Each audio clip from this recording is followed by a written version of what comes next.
Hey, everybody, welcome back to another episode of the Private Practice Startup Podcast. And it is May. Well, this is a go live date in May, and it's Mental Health Awareness Month. And it's the best time to talk about this topic, which is we're going to be talking with Jermaine Wall today about the importance of mental health for Black men and breaking the stigma. So, perfect topic for May. We're excited to have Jermaine on, and Jermaine is a first-time guest to us. And Jermaine, I always love the men in our field because women dominate the field, and especially being a Black male and talking about this very important topic. We're so excited to have you on. And I just really appreciate you and the work that you do and all of our Black men and men of color, especially working with young men, adult men. It's just such a very important thing. So I'm glad we're doing this topic in this month of mental health awareness. We're very excited about that. So since Jermaine is a first-time guest, let me give him a proper introduction. So Jermaine Wall is a licensed clinical social worker with over a decade of clinical experience with adolescents, young adults, and adults for issues such as anxiety, depression, and trauma from physical and sexual abuse. Other areas that he focuses on are including treating male victims and perpetrators of sexual abuse.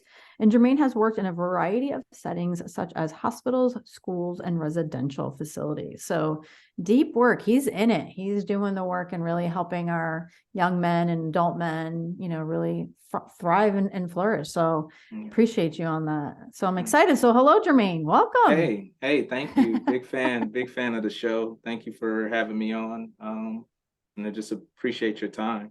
Yes, it's an honor to have you here. Yeah. So we kind of always get started like, how did you get into the field and how did you get into working with these populations?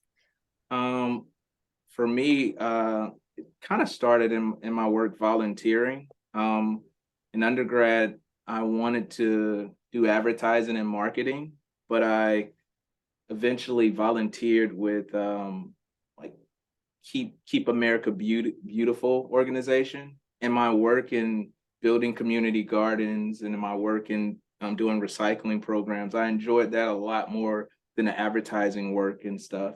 And so ended up getting an undergraduate degree in family, youth, and community sciences from the University of Florida, and eventually went to grad school to get my MSW. That's an interesting path. And I love those experiences where we think we want to do one thing and then we have an experience and it shows us a different path. So that's for sure. That's super cool. Well, let's take a quick moment for our sponsor before we dive into our topic. So I know before we hit record, you were sharing that you're actually from Orlando, Florida, which we're based out of South Florida, but you moved to Alabama. And so were you working here in Orlando or? No, I'm from Orlando, and then I did my undergrad at the University of Florida. My wife is a pediatrician, so we basically moved based on like our residency and stuff. So I did a lot of clinical work in New York, and then I moved to Atlanta, and then we moved to Alabama. So probably we had a stretch where we were moving like every 3 years because we met in undergrad, and then we had lived 2 years in Tampa and Bradenton area. Then we went to New York, Long Island for 3 years, Atlanta for 3 years, and this has been the longest that we've lived. We've lived in Alabama for about 5 years, and I've been in private practice for about 4 of that. Interesting. Yeah. And so as you got into the field, did you kind of have an idea of who you wanted to work with, and has that evolved? Over time, that's definitely evolved, especially having children. I wanted to work with like kids and adolescents. And as I became a father, I then understood that I would have to kind of expand because in my work as a parent. So kind of expanded my work to adolescents, young adults, and working with adult men from that point. And as you had said in my intro, kind of interned in hospitals, did a bunch of agency work, and worked as a school social worker in New York, and kind of settled. And I wouldn't say settled, right, but going into private practice. Ended up going there as kind of like the big goal for me. Nice. So share with us about the stigma that, Black men face, and especially as it relates to mental health. Yeah. I always start with kind of the word stigma, and I work with the men and the young adults that I work with, kind of talking about it and reframing it as the rules, right? Like, what were some of the rules and the agreements that you made? One of my favorite books is like the Four Agreements, and it talks about how different cultures and different people can be domesticated to different ideas. So a lot of the work in talking about some of the rules and some of the kind of cultural attachments you might have had around various things that later on relate to mental health, such as talking about your feelings, um, talking about your past, um, opening up to strangers. And so in my work with men, really narrowing down and kind of talking about, okay, what are the rules you live by before we even go into this kind of therapeutic world? It's been really helpful in as like a kind of starting point in that therapeutic process. Nice. I love that. That's where you start. And I assume you almost kind of have to, because we got to clear some of that out of the way. And how, I mean, I find that for people reaching out for therapy, it's difficult anyways, right? It's not buying a pair of shoes, right? It's not like, oh, I like those, I'm gonna run out and buy them. They think about it, they come back, they wait, maybe it's not bad enough. And all of the negative beliefs that people believe about themselves or therapy before they even get in. What else do you find, especially for Black men? Well, based on like insurance, right? If you have a practice based on insurance or based on private pay, understanding kind of that duration of time to build those relationships. There's some men with pretty good insurance, and they can kind of be in that therapeutic process for a long duration. There's still others with possible high co-pays. Some insurance plans don't even cover kind of behavioral health benefits. And it's tough when sometimes they come in crises, and you're talking about private pay, you're talking about those things, and that line of like finances and doing well can be a really tricky area, especially for African Americans who, have a distrust of like the healthcare system. And now you've become to be bundled within that system of, well, if I go to you, I'll have to pay your private pay rate, just as if I go to the doctor for a procedure or to get a checkup. Now I have this bill that can kind of negatively impact my family and myself. So some men kind of suffer in silence in that way, prioritizing their finances over their own kind of mental and physical health. Wow, that's a lot. Yeah. I just want to take a quick moment for our sponsor. So share with us some of the work that you do. I mean, you're kind of starting at the starting point, and some of the stuff that you have to discuss to even create the relationship to begin this therapeutic process and building rapport. I know that you work with a variety of different, young men, and then men and trauma, anxiety, and I mean, physical and sexual abuse. There's a lot of heavy stuff there. So we know that people are often guarded about that stuff regardless, right? And then men of color, Black men, like it's even more, I can imagine. So share with us a little bit about your kind of intervention pathway, what you do. I think, and we've all heard it a billion times, kind of start where the client is in so many ways. And my interventions focus on that area. I've done like barbershop talks, which has been kind of a traditional pathway, and partnering with barbershops to talk to men about trauma, abuse, to just have general overall talks about their roles within families and jobs and stressors. Historically, I've partnered with Black-owned businesses. I do a talk monthly on basically buy out a Black-owned coffee shop for about an hour or two, and invite people to come to just have coffee, have pastries, and support a good organization that's supporting the community, and also to just talk and just to kind of be present in that moment. Hoping, and I'm knocking on wood, I'm hoping to host like video game tournaments for young teens within the summer. So our organization will just sponsor these video game events where they have tournaments and just outreach to them, because a lot of our young youth kind of identify that as a way that they kind of cope with what's going on and take their mind off of some of their problems. So those are just a couple examples. You know, it's interesting you share that, because when I was supervising clinicians, one of my clinicians, she was going for her doctorate and her husband was a chiropractor. They were, you know, a Caribbean-based couple. And what they found is that, you know, the clients would feel really comfortable talking to the chiropractor, and they would start talking to him, and it'd be like 30 minutes. And he's like, so what they realized was like, you know, that you got a lot going on, you know, why don't you just speak to my wife, just like as a very, you know, smooth introduction. And then she would, once she built rapport, introduce the idea of therapy. So I actually think she did her dissertation, you know, on, you know, Black and people of color. And again, very much about the stigma of mental health. And really, like what you're saying is there's like this very safe introduction, barbershop talk, like, and then when they're feeling safe, I can imagine, you know, conversation can change and, you know, move forward. But it sounds, especially for the community, it's like some part of it has to be this way to be able to get connected. Yeah. And there's such a word of like, now everybody's like, hey, you need to go to therapy, right? But it's almost like the equivalent to a baby. You wouldn't see a baby and say, hey, you need to run, right? You say, no, you need to roll over on your belly, you know, you need to crawl, you know, you need to stand up, you need to walk, and then you need to run. So, you know, my encouragement with my programming and things that your chiropractor has kind of identified is we got to start with that moment. And it's different for kind of different gentlemen. There's some gentlemen who are at the kind of crawling stage.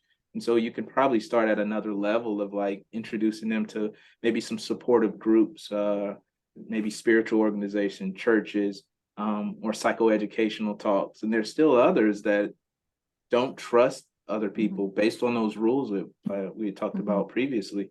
So it's about, hey, I'm a Black male with a college degree. You know, have you ever met someone who kind of relates to you and your struggles and things that have gone on? Hey, here's a coffee, right? You ever try a cappuccino? We'll try this, you know, and that's it. You know, kind of laying the groundwork for maybe some work that they can do in the future and be comfortable enough to maybe come and talk about some deeper level of things. It's great. Yeah, it's great to hear your unique approaches to building the know and like and trust factor, and realizing that it does take more time for some versus others. And you have different avenues to really make that point of connection, and then slowly being able to kind of meet people where they're at and moving them along that process of being able to help them in different capacities. Yeah. And the taking that meet the people where they at kind of literally and looking at the therapeutic process as that like end goal has been something that I'm trying to work on in my programming, and trying to find as many ideas as possible to kind of start at the ground floor, you know? Gotcha. Tell us a little bit about, I know that you created a card deck. Tell us a little bit about that.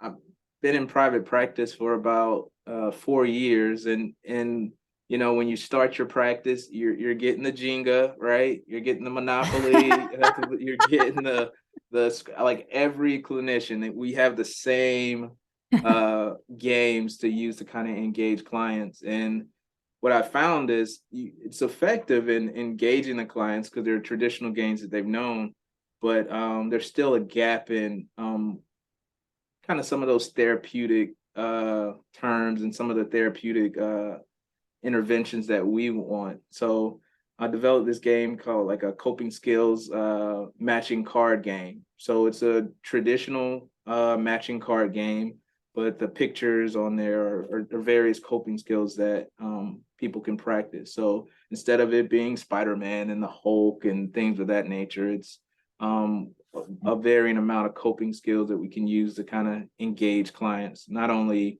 through play, but also kind of talking to them about the things that can help their anxiety and depression and some of those negative coping.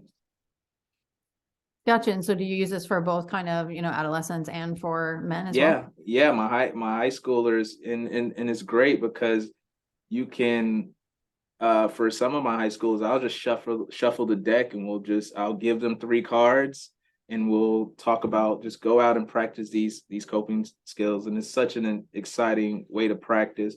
Obviously, I tell the parents before, because I think one on there is like cooking, right? And the client that I sent it to, I know that he doesn't know any, so I message his mom and say, hey, we have this activity, like supervise him as he tries to cook. And it's great to for them to come back and talk about their experiences, trying different coping skills and trying different things to kind of help them. So is the card kind of like a situation or scenario, and then like they match with a coping skill, or how does it work? Yeah, it's like a traditional matching card game where you lay the cards face down and you're kind of flipping them over to kind of match. And there's just various ways you can play the game. As far as the matching card game, you can kind of turn cards over and kind of talk and process individually with clients about ways that they cope. You can give like homework assignments where they have to take the cards out and practice them in that way. Nice. What else would you like to share about your work, Jermaine? Wanted to share. Oh, 1 second.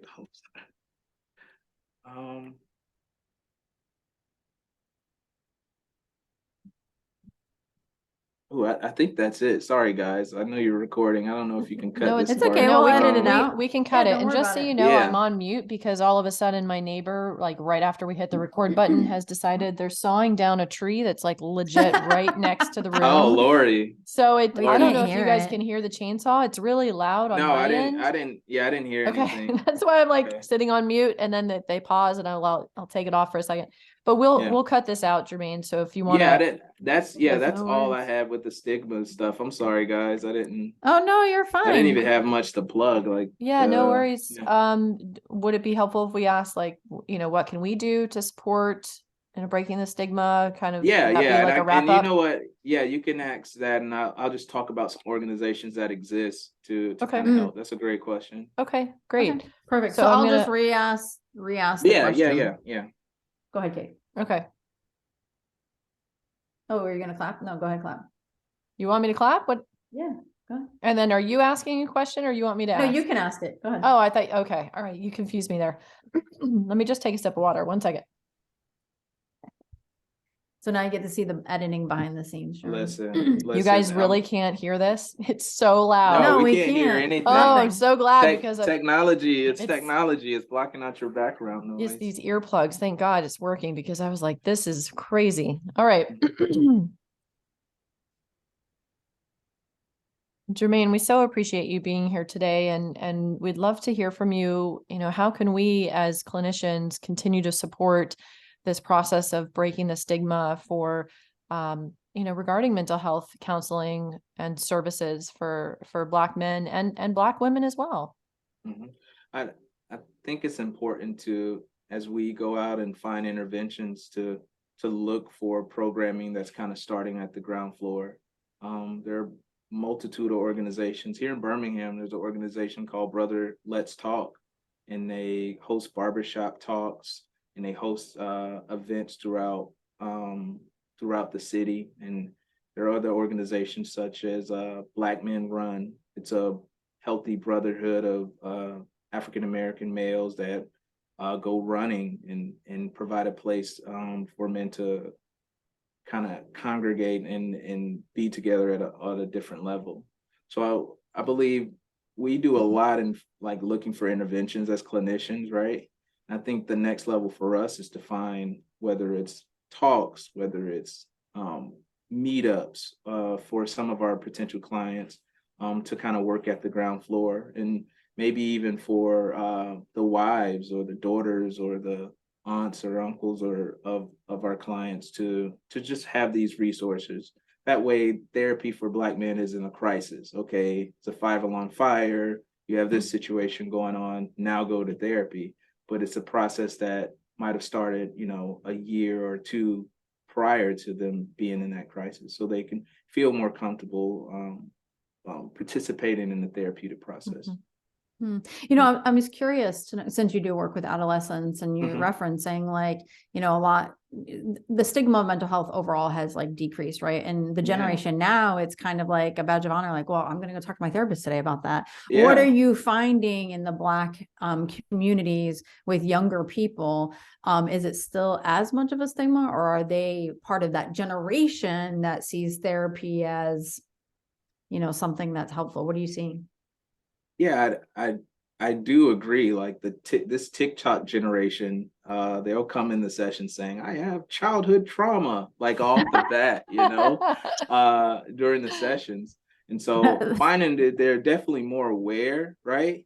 But there's still some education on like the WebMD of mental health, where it's like I have childhood trauma, or I have OCD, or I have all of these things. So there's still like the education on the impact that some of the misdiagnoses or the diagnoses can have. And social media kind of puts these things in a bubble. Okay, you're 16 now. What does it look like when you're 26 or 36, you know, or 46? And what can we build off on healthy ways that you can kind of cope and kind of deal with your trauma and your history? So I think I'm definitely more aware, but it's literally like TikTok itself. It's just a quick synopsis and never thinking about the long terms of their mental health. It's interesting you say that. Like, so, you know, I've always social media is a negative thing. It's a distraction. It's this. Yeah. And especially, you know, for younger people who, you know, aren't of our age that have built boundaries and things like that around. So I'm glad to hear that social media has created the opportunity to start conversation, you know, out there, you know, and I know there's many therapists that do use social media, and their reels and things like that are really reaching so many.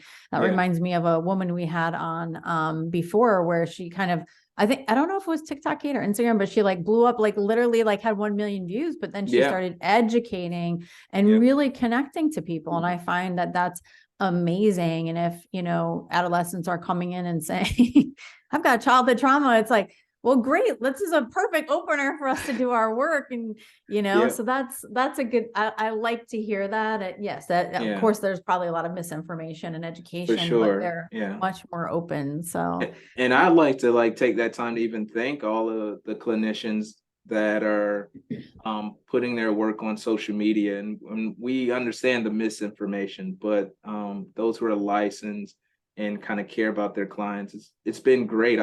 I definitely use that as a way to in my sessions, just, hey, here's an intervention, or here's a concept that we were talking about in session that this person in social media is also talking about. And the hope is, you know, these things kind of invade their algorithm, you know, and now we have more clinicians that are popping up, giving that good sound advice that can provide kind of continuity in their life. Because for some clients, we're only meeting them, you know, once a week at most, and they're spending hours upon hours on social media that could very well impact their lives in positive ways and negative ways. Yeah, I'd love to hear how you're looking for ways to leverage those types of resources that they have such easy access to and are already using, but to use them in a more strategic way, so that it's educating and normalizing and helping to further reduce the stigma. And I'm also wondering, because you are sharing so many resources, are there specific directory profiles? Like we had Joy Hartford Bradford on talking about therapy for Black girls. And are there specific directories that you know of that are also resources for people of color that are looking for therapeutic services? For me, I'm familiar with therapy for Black girls. There are like a multitude for African Americans. I can't think of it off the top of my head, but usually, you know, we'll look, and the most important thing is kind of walk through that process. We know of psychology today, right? And a lot of the work, I don't send a link, right? I'll sit with them and I'll screen share and I'll say, okay, here's how we filter to what you really want. We'll filter here, and we'll look through insurance. And come on, let's look at some of these profiles of people, because even in And I think if we get anything from the talk today, taking that next step, even in saying, hey, go to therapy for Black girls, it could be difficult if the first two people that you're interested in, they are not accepting new clients, And so walking through bit by bit with clients and even diving a little deeper into some of those directories is so important, Yeah. As you guys were talking, I was remembering it was Micheline Malouf who we had on and talking about social media. But, I'm going to do this like kind of call to action to our community, right? So there's some of you who are on social media and sharing your knowledge. And what a cool way, like, for clinicians to connect with other clinicians and be like, okay, this therapist kind of does what I do in a different state. So definitely follow her or him or whatever. And, let's talk about it next session. Like, it's a great way to, like you said, Jermaine, is, having that extension throughout, the week or 2 weeks for in between sessions. So that would be really fun. And I'm sure there's some clinicians already utilizing other clinicians to support their clients. And utilizing social media to a huge benefit to help people. Yeah, for sure. Well, Jermaine, thank you so much for being here and, kind of just what do you want our audience to take away most from your message today? Starting, at the ground floor, looking for those services that and programming that kind of work on that continuum of mental health. To support Black men and to support our clients in general. Black men are a huge part of our community, and there's so many kind of negative stats when Black men aren't doing well. And so looking at them as kind of a foundation of different family systems and different aspects of our community and helping them heal can kind of help us in general as a whole, as a community. Nice. Well, thanks so much for being here. And I know that, you talked about your cards. Where can folks find that? You can find them at the healthycopingclub.com. As a gift to your listeners, if they put in the code private practice, they get 30% off. And I think there's also the free shipping on there if you put in like ship it free. So kind of put those in tandem. I encourage clients and I encourage practitioners to kind of use it in various ways. It could be used in goodie bags for clients. We had a bunch of businesses just using their end of the year Christmas goodie bags, intake, discharge documentation, individuals, groups, and more so as an alternative. Like all of the therapists who are watching today, I know that your shelf has a bunch Jenga. of kind of Jenga, a bunch of traditional games. And I'm really encouraging you all to kind of use kind of alternate ways to help. If anything, that's what my talk here today is about. Alternate resources and interventions to kind of help a specific population. Awesome. Well, thank you again so much for being with us, Jermaine, and talking about this really important topic right in the middle of Mental Health Awareness Month. Thank you. Appreciate you guys. Yes, Likewise. of course. Startup Nation, we hope you enjoyed this show today. And as always, we encourage you to subscribe, rate, and review our show.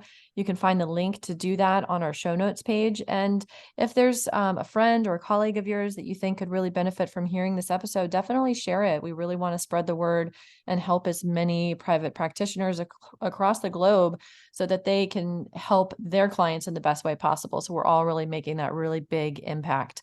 Thank you again, Jermaine. It was an honor and pleasure to have you here today. And Startup Nation, we look forward to seeing you next week. Stay inspired, everybody. Take care.